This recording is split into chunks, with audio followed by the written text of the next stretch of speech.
Anyways, I'll wrap this up. I hate doing multi-part videos, but my storage always runs out or something. My phone overheated on the first video. That's how hot it was. My phone heated and stopped recording. That's how hot it is out there. Like, it's crazy hot. But, just to wrap everything up. Okay, somebody has a weird past. It's not the worst I've ever heard of working in law. Trust me. I've come across some very, very nasty criminal pasts. Some criminal pasts I don't think twice about. Some of them, very disturbing, always on guard. Every red flag is raised. As far as, sometimes people make mistakes, and it never happens again. It seemed to be that way for Danielle. She made a mistake when she was young. She was just a kid. 23 is still pretty young. So, and it seemed to never happen again. So, were a few things about her a little off, a little weird? Sure, maybe. But, I mean, you can say that about anybody. I find a lot of people that other people find normal to be often weird. So, I don't find anybody to be normal. There's no such thing. Everybody's got some weird shit to them. I don't care who you are.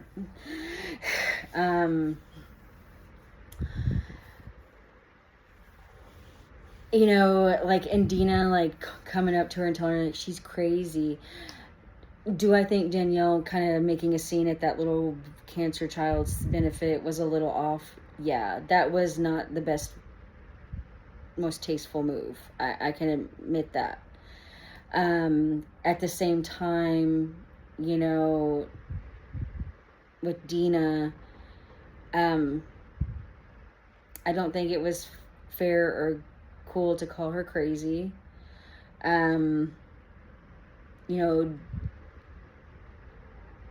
You can't sit there and be like, Zen, Jen, and Buddha, and I'm like so Zen and all this stuff, and run around and call some,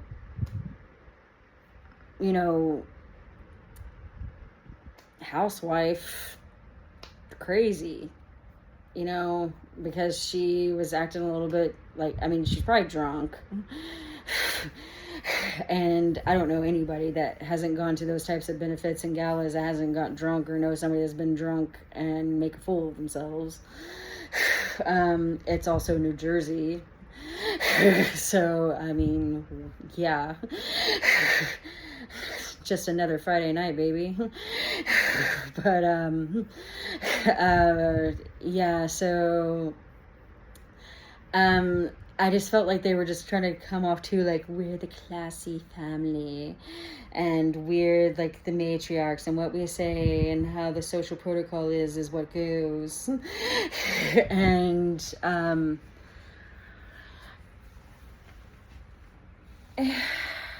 yeah, it wasn't in the best taste how Danielle acted. Do I think she's crazy for it? No. And clearly, she had good, solid reasons for bringing that muscle with her. Because the next time she went to another fucking gala benefit thing, she got physically assaulted. So, clearly, her gut instincts weren't wrong there. And Jacqueline's daughter did have a very weird, creepy, odd obsession with the websites and stuff. Like, I have a blog, but I talk about all kinds of random shit. I'm talking about everything from Van Gogh to what pissed me off last week. A lot of it's me just ranting about what's pissing me the fuck off, usually this asshole. But, yeah, but at the same time, like, I am not, obsessing about one particular, except for my mortal enemy, Eminem, but that got put on me. And I know a lot of people are probably wondering, what got put on you? What is this website? What happened? That recently came to mind, like, oh, a lot of people probably have no idea the website I'm talking about. A lot of people do, but a lot of people don't. And they're probably like, what is this website? I'm sure people are like, what is this website she's talking about? You know, that recently occurred to me. I was like, oh, they probably have no idea what I'm talking about. So I will eventually, I'm going to eventually post the website. Yeah. See, and that's something that happened to me. It wasn't somebody else's kid. It was one of my high school friends, my old high school friends. He became obsessed with me, and he became obsessed with my marriage and my child in that marriage, and started making all these weird mixes on the SoundCloud website. And he was communicating to me through DJing mixes. It's really fucked up. Once you listen to it, you'll hear it, but you have to see it to believe it. And you're like, you know, whoa. You're like, I mean, he has some problems. Some very deep problems. So yeah, no, the website's real. It exists. The Rockwell, he calls himself Dr. Rockwell. That's his DJ name. And like, you know, before, I didn't automatically realize like he was attacking my life and me while I was married. It became clear to me well after. And he did that on purpose. And, you know, before, you know, I thought, you know, I was drowning in having a newborn baby and a toddler. You know, you don't sleep. I was practically raising him by myself. And because I was a military wife. So, you know, he was deployed a lot, or he was just at work because the military works them to death. And, so yeah, I mean, I was pretty much raising the kid by myself for years. And I mean, I was sleep deprived. And, you know, so I didn't have, like, all the time in the world to put into his website to really, like, sort out what was what. I thought he was just, you know, stoned off his ass like he always is and making weird music. But I was just like, okay, I'll support this friend doing this creative effort because I'm really into art and things of that nature. So I thought I was just supporting a friend doing some weird art. And it turned out, like, the whole thing was, like, to hoodwink me and hurt my kid and hurt my marriage and cause my divorce and all kinds of crazy. And it, you know, I fell right into it. And like, he gaslit the shit out of me, all kinds of crazy shit, put me and my family. And the thing is like, my family fell right for it. And the whole basis of it all was, he was telling me I'm nothing in real life because I was getting divorced and I'd been out of the workforce for 8 years. And he is a white man and he gets all the nepotism in the world because his sister, her husband owns a steel fab shop. His family does. So he can get a job anytime he wants. And I don't suffer from that type of nepotism. I don't suffer nepotism. You know, everything I've ever worked for or done in my career, in my life, is because I worked for it. Not because I threw out my dad's name or threw out my family. In fact, I shunned my family. A lot of people don't realize I'm related to my family till well after.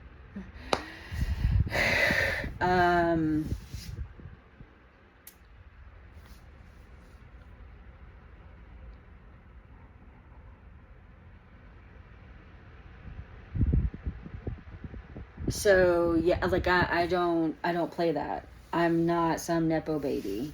You know, I've never benefited some crazy way from my parents' money. I mean, they gave me money for birthdays and Christmas and things like that, but they never, like, my older sister and my little sister have, their whole survival depends on my parents' financial well-being. Mine doesn't. Mine never has as an adult. I've always been independent of my family and my parents' wealth, money, whatever. You know, that's their money, not my money. I don't see their money as my money. You know, I mean, you know, I have my life, they have theirs. I mean, have I ever asked my parents for help? Sure. but that was a long time ago, and that was mostly because like I was trying to make ends meet with the baby. You know, it was so I could go buy groceries and stuff like that. It wasn't like crazy spending. I wasn't like, buy me a helicopter, Dad. You know, nothing like that. Yeah.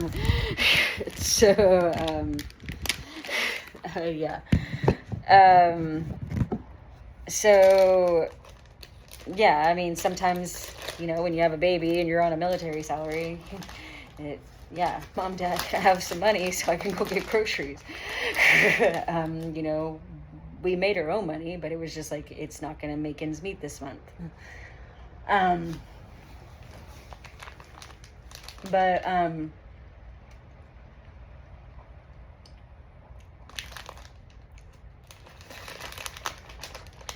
Anyways, and my parents definitely have not done anything for me financially at all for a decade. Nothing. Not a thing. But even still, if I had ripped my mom's friend's hairs out like that, she would have beat my ass on the spot. The cops would be arresting my mom. I'm not joking. Like, you think I'm joking? I'm not joking. They would be arresting my mom for beating me. Because that is so insane. I mean, that's just insane, entitled brat behavior. And you go ahead. You ask my dad.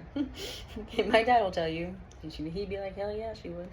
Yeah. Beat that ass. But no, my parents are the same age as most people my age's grandparents are. My parents had us a lot older, especially my dad. My dad's in his 80s, mid 80s. My dad's an old man.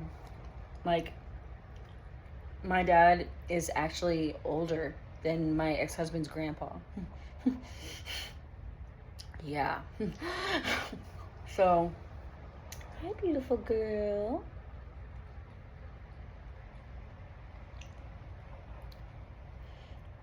Hi, baby. Hi, baby Rainbow. Yes, you're so beautiful. Aww. Look at this little baby. This is Rainbow. She's the run of the litter. She's so cute and sweet. She's sassy, though. She can get sassy.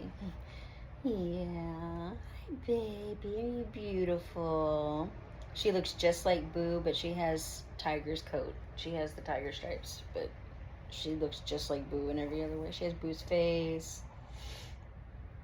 She's very, she's sweet and loving, but she's very observant. Boo's a very, like, sit back and observe kind of cat.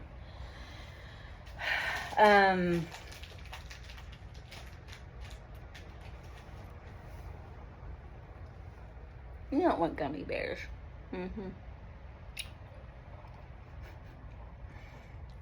Yeah, you don't want these.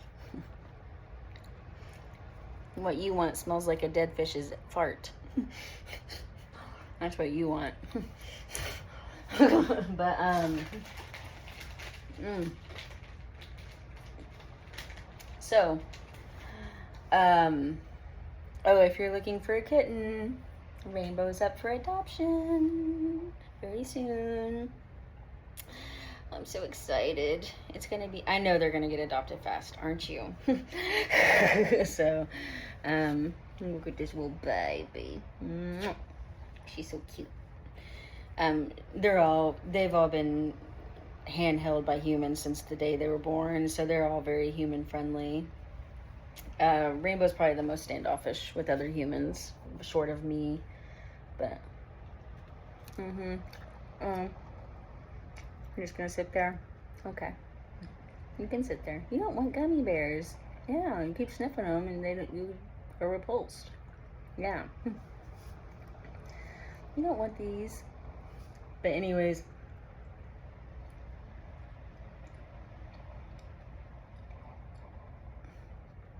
you know, condoning that behavior. And Danielle wasn't on season 3, I don't think. Maybe she was. I don't know. I haven't made it. I'm at the very end of season 2. Oh, it's a case study in human behavior, let me tell you.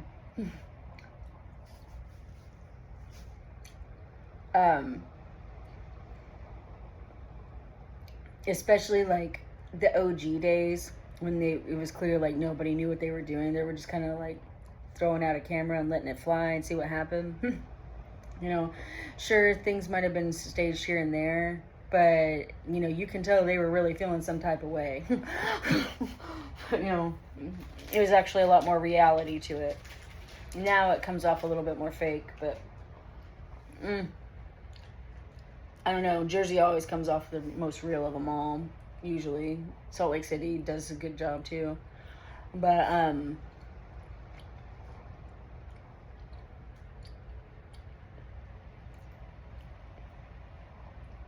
I mean, I don't know. I just my parents come from a different generation. Like, if you behave like that, your ass is grass. And, you know, I have beef with my mom. She's dead now, but I have beef with my mom because it's valid, you know, she crossed way over a line. I will put up with a bunch of shit, but you know, you cross a line with my kid and we're in a different territory. You know, it's my kid. That's the person I grew in my body. You know, and I mean, I draw the line at my kid. I don't care who you are, even if you're my mom. And, you know, people cross lines about my kid, and that's a line you can't come back from. And,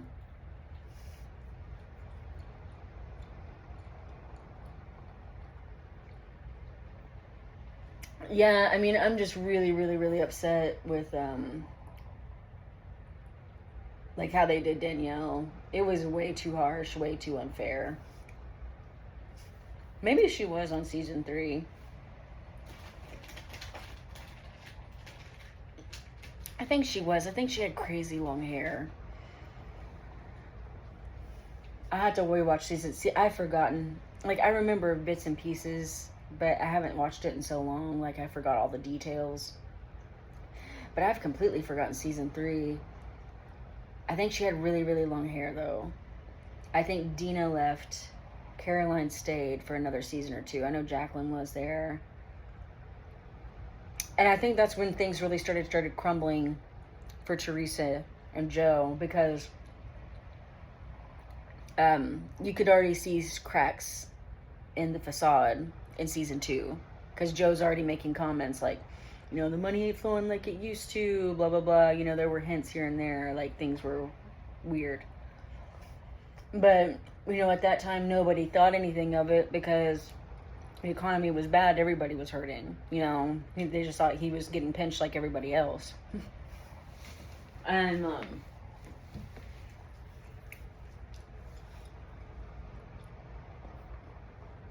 Dina and Carolyn thought the world of Teresa and her daughters. Which, I mean, Teresa's daughters are always been little doll babies. But I just wonder... I need to look it up. I'm sure Caroline and Dina, especially Caroline, has opinions about what happened there. Because I bet you Caroline is pissed because she thought of Teresa like family, you know? And Jacqueline did. Everybody thought of Teresa like family. Well, I know Jacqueline and Teresa really get down and dirty eventually. But, I want to say... Caroline bounced before it got too dirty between her and Teresa. Caroline was just really like, okay, this is too drama. I'm bouncing. I'm leaving. I got other shit to worry about. Gotta go spend all my husband's money on my kids. But, yeah. But I don't think I don't know. I have to rewatch it. It's been that long. Like I said, I remember when all the drama with Teresa and Joe went down, and I watched up into that point and a little bit after, and then I kind of dropped off because I know Melissa and her brother Joe Gorga, I'm pretty sure they come in on season 3. And I remember the epic showdown at the christening. I remember like the freak out on that, and like he gets in a big fight. But I don't know. I'll have to rewatch it all. But yeah, I mean, you just can't. And like I said, everybody's guilty of it. So, I mean, maybe that's like Dina's only instance of being that way, towards somebody. And, you're allowed to set boundaries and be like, listen, this person isn't working in my life for whatever reason. It's just, I wish that I would prefer it if they would have been more like, you know what, I just don't like this person because I don't like them. You know what I mean? Because it's okay to not like somebody just because you just don't vibe together. Because there's a lot of people, like, I don't vibe with them and I just don't like them. And, I'm in a place, I've had so much crazy happen to me. If I'm really not vibing with somebody and I'm real clear about how much I don't like them, or if something rubbed me really wrong, so much has happened to me, especially in work, that, I will make it very, very clear, like, I'm not interested. I'm not ever going to be interested. Mess off.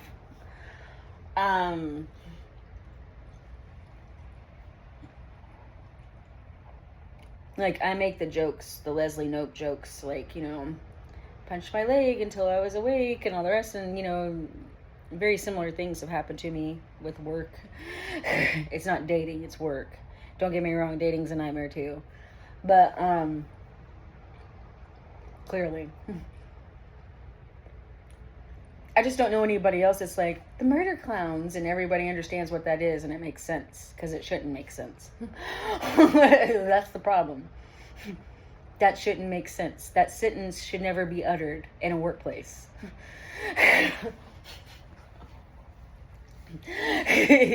And I don't understand why the lawyers aren't sitting there going, the murder clowns is not a sentence that should make sense in a workplace, in an office setting. Me talking about murder clowns, and that is a sentence that makes sense here, is a major problem. So, yeah. Like, sometimes I feel like, even around lawyers, and I'm not a lawyer, but as a paralegal, sometimes even around lawyers, it's like everybody gets so caught up in everything. It's just like, sometimes I feel like I'm the only lawyer around, because it's just like, these sentences should not be making sense in a work environment, ever. Threatening to blow up your coworker's computer is not a sentence that should make sense, ever. That, as a legal professional, as a representative for a company, is not a sentence they ever want to say out loud, and it's valid.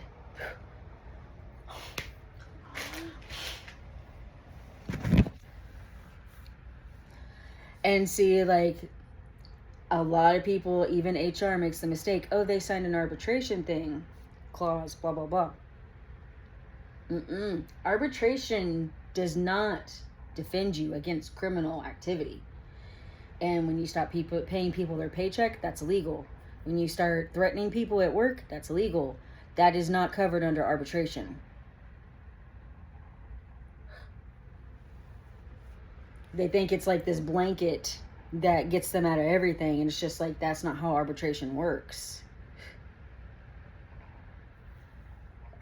Getting phone calls from Homeland Security, if it comes back that their employees got my information from them to get a fake passport, that is definitely not covered by arbitration. That's a federal felony.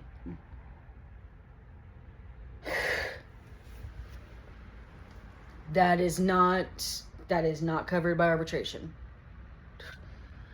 Like, why is their lawyer not screaming?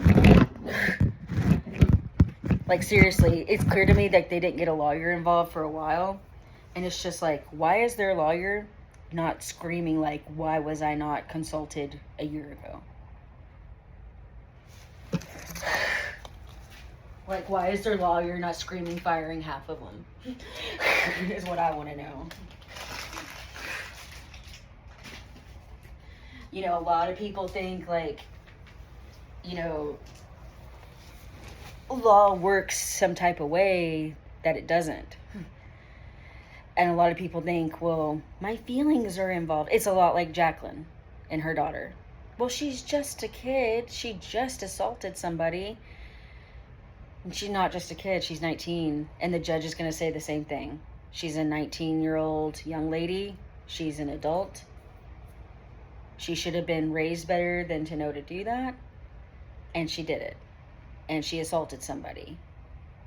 And that's, I mean, a judge won't say that. Well, I don't know, some judges might. That's pretty fucked up.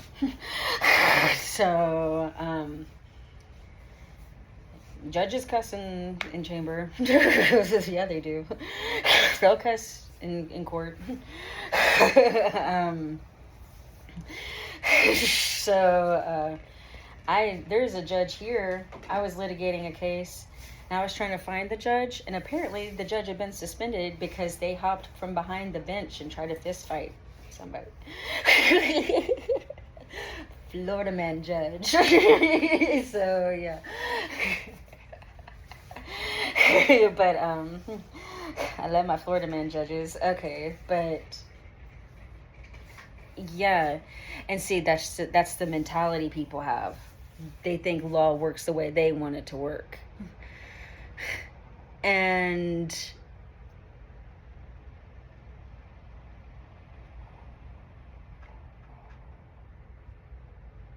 yeah,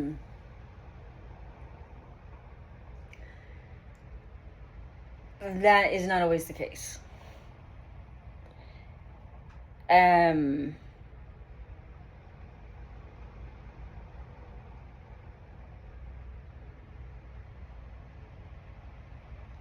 As far as like all that goes, that's what I'm saying is like, if it'd been Christine yanking out Jacqueline's hair or somebody else's, they would have their pitchforks out and the girl would be in jail forever. You know, and she was just a kid. She was a minor at that time. But they would have had a juvenile 16-year-old in juvie for 2 years, probably. Every bit of it.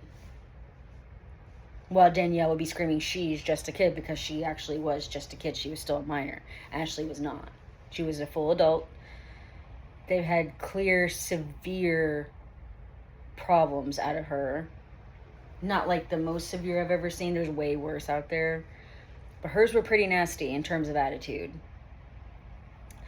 You know, when you're 40-something and, you know, actually been through life, and I don't know how much of a life she's really been through, because she comes from a rich family, a rich stepdad. I think her dad's rich. You know, she's had everything handed over to her entire life. I don't know how difficult, I don't know how much life struggle she's had. I'm not saying she's never had any.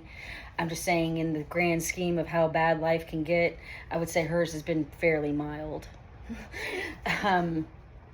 You know, she kind of gives off that, my parents were divorced, my mom had me when she was like, 20. You know, and it's just like, there's way worse scenarios out there. So, and people overcome way worse scenarios. And, cry me a river. So, I mean, I just don't know how much, like, attitude she's really acquired just by living life. Because, yeah, you live a hard enough life, or you go through enough shit, you're going to acquire a certain type of attitude. You are. And it's just part of it. And, but that comes with age. That's definitely, especially rich, suburban, white girl, her attitude is all just being a spoiled little brat. And, I mean, Jacqueline's husband Chris was just like, let her be summoned. You know, let her deal with it. You know, she did it, she got to deal with it. And yeah, he was definitely like the mature one in the relationship. And I get it, you know, it's your kid, you don't want your kid to be in trouble. You know, hers was a summons. She wasn't actually like arrested. And, you know, it was a definite slap on the wrist compared to what could have happened. So, yeah, I mean,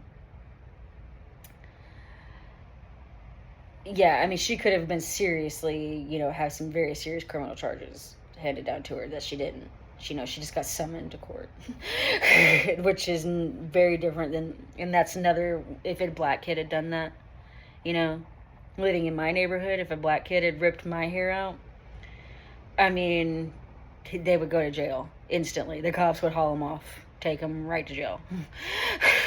And they should go to jail. But I'm saying, you know, she suffers from white privilege. You know, she didn't have to go to jail because she's a white girl, rich white girl. Which, you know, any 19-year-old black girl or boy, but any 19-year-old black girl, if she came up and ripped my hair out of my head and I called the cops, they're arresting her on the spot and taking her to jail. And she will have to get bailed out or released on her own recognizance or sit there. She can't bail out. And she won't be able to afford a lawyer. She'll have to get a public defender. You know, the cops aren't going to be like, should we arrest this black girl or should we issue her a summons? You know what I'm saying? So, yeah, she definitely suffers from nepotism. Because I'm guessing a phone call was made. And, yeah, and, you know, Jacqueline had a point on one thing. She's like, I don't know where she's getting all this money for this lawyer to sue Danielle back, and blah, blah, blah. Yeah, that's amazing. Because, like me, I don't need money for a lawyer. If I want to sue somebody, I just sue them. Because I went through the years of trenches and work to learn how to litigate a case all by myself. So, I mean, I don't have to have a lawyer. I mean, it's preferable, and I would rather have one. But if I can definitely litigate a case just fine as my own lawyer and be just fine and act just as effectively as any lawyer out there, just about. So, yeah. So, I mean, there's the difference. You know, Ashley and when I was 19, I was definitely not going to be acting as my own attorney. That is for damn sure. And I definitely didn't have money for one. I would have had to ask my parents if I had gotten that kind of trouble. And that's just it. And, you know, Jacqueline's just like, I don't know where she's going to get all this money for an attorney to sue her back, blah, blah, blah. And, you know, Jacqueline was just like, this summons has done nothing. You know, she's laughing about it. She's not taking any of it seriously. And it's just like, it's your fault, you know? She's a privileged white suburban Nepo baby, upper middle class Nepo baby. And you didn't lay out any ground rules on how to be. You didn't put the fear of God into them at all. Because something tells me, like, if Carolyn gave any of her kids a certain look, they would straighten their spines really fast. So, yeah. I mean, I'm not saying she beat her kids or anything. I'm just saying, you know, they probably got a lick or two growing up. Yeah. So... those three, something tells me that they drove her crazy. And they probably got a whole lot of... I'm guessing there was a lot of yelling in that house. Lovingly, but, you know, yelling nonetheless. Yeah, and, you know, Jacqueline just doesn't have that about her. She just does not have that mom look where, you know, you look at your kid and it's just like... You look at him like, motherfucker, if you don't straighten that ass out, I'm going to straighten it out for you. So, wait till we get home. So, yeah. That kind of thing.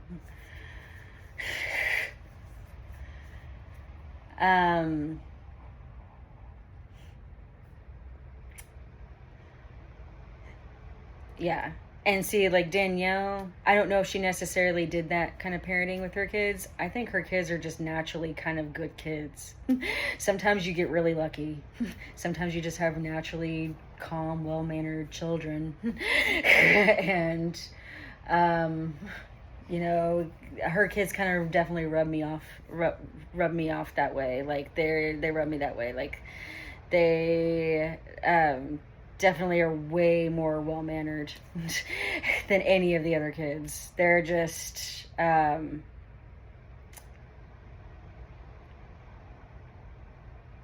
they're just calm and normal and just regular kids. They are a little awkward, but like I said, everybody's a little awkward. I don't know. I mean, I'm just really upset, like, watching it again, because I hadn't watched this shit in probably 15 years since Japan. I hadn't sat down and watched any of this in a long time. And I hadn't watched the last many seasons of New Jersey. It's probably been about 4 or 5 seasons since I've watched it, because they're like in season 14 or some shit. And I dropped off at some point because they started adding all these new people in and I can't keep up. And you know, I watched with the OG cast, and the only OGs left are Teresa. I think she's the only one left.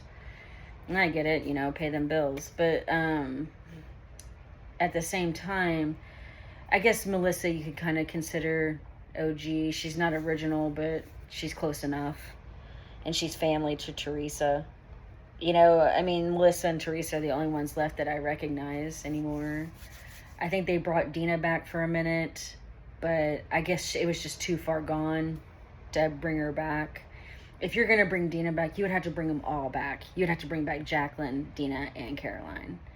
And you'd have to bring the whole family back. And, I don't know. It would be weird to see where they are now. Because everybody's grown. Like, even Nicholas, and I mean, I'd say Nicholas is probably in college by now.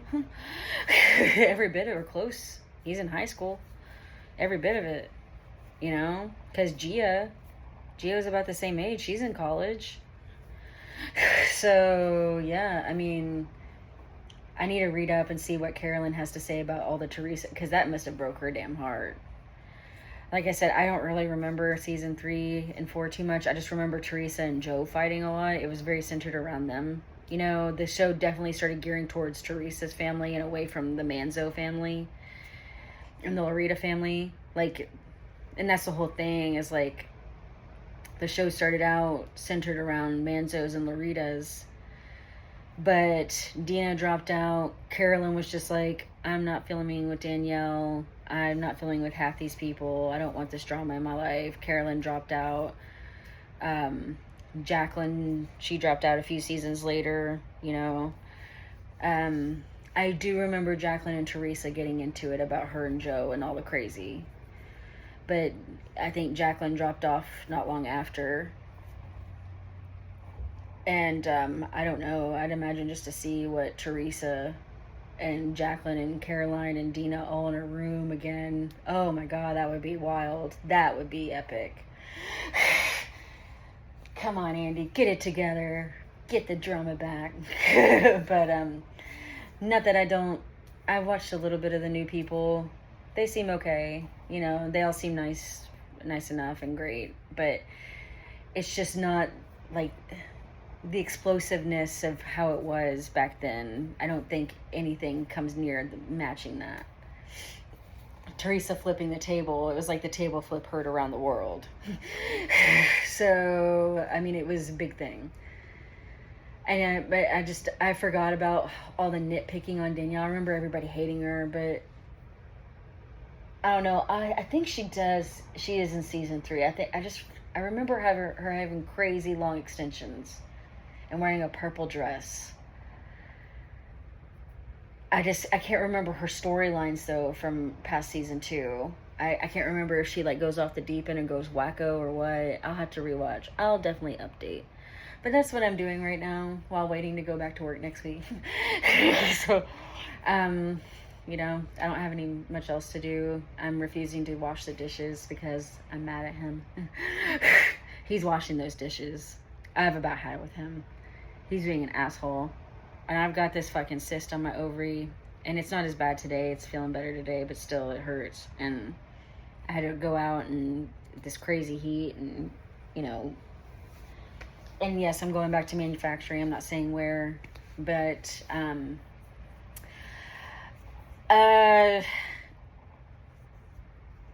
don't know. I just don't feel like I fit in with... I mean, I do the work well. I work really well in office work, and I like the work itself. The work is fine.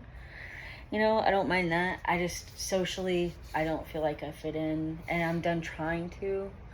I'm done trying to feel like I fit in with these people, you know. And, you know, it was never me trying to be like going out of my way to try to belong to their whatever social system. You know, I was just there to work and have a job and better myself and better my life. You know, it wasn't necessarily a social thing for me. I get sometimes with those types of office jobs, there's a social component to it, and I know how to behave in all those situations, you know. It's not that, it's just,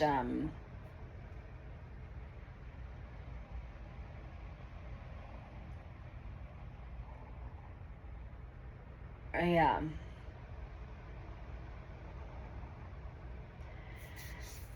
You know, I mean, just, I come from a blue collar family, even though my family had a lot of money, you know, my parents did anyways. They're blue collar people. And a lot of people forget, like, just because you're blue collar doesn't mean you can't make a lot of money. That's far from the truth. And I actually do make more money doing blue collar work anymore. So, I mean, I could make more money doing white collar. I mean, I can definitely command between $25 and $30 an hour as a paralegal, which is it's decent money. That's good money. And, you know, I can definitely command a certain salary as a paralegal, you know. And I have thought about going back, and I don't have to get my certificate because I've done the work for so long, but because I just have enough work experience to make up for that. But I thought about just going and getting my certificate just to have it, you know, just to have that extra credit, you know, to solidify my position even more.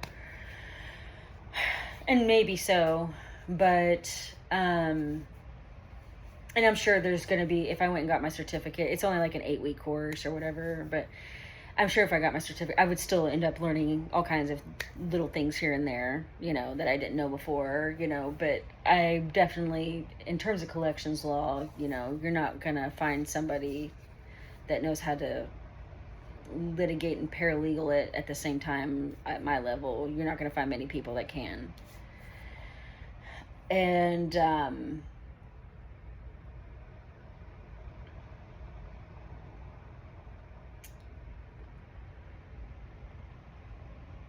I don't know. I never feel like I belong.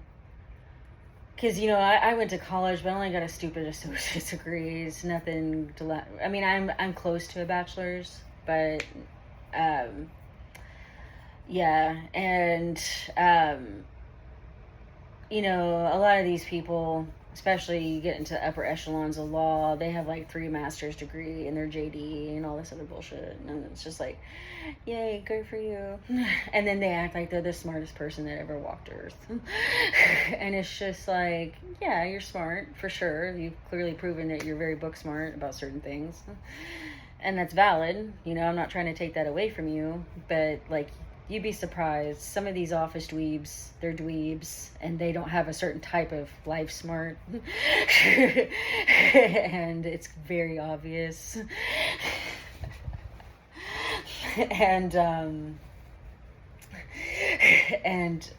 you know, and even my sector of law, I came up through the ranks, to become a paralegal. I came up blue collar style.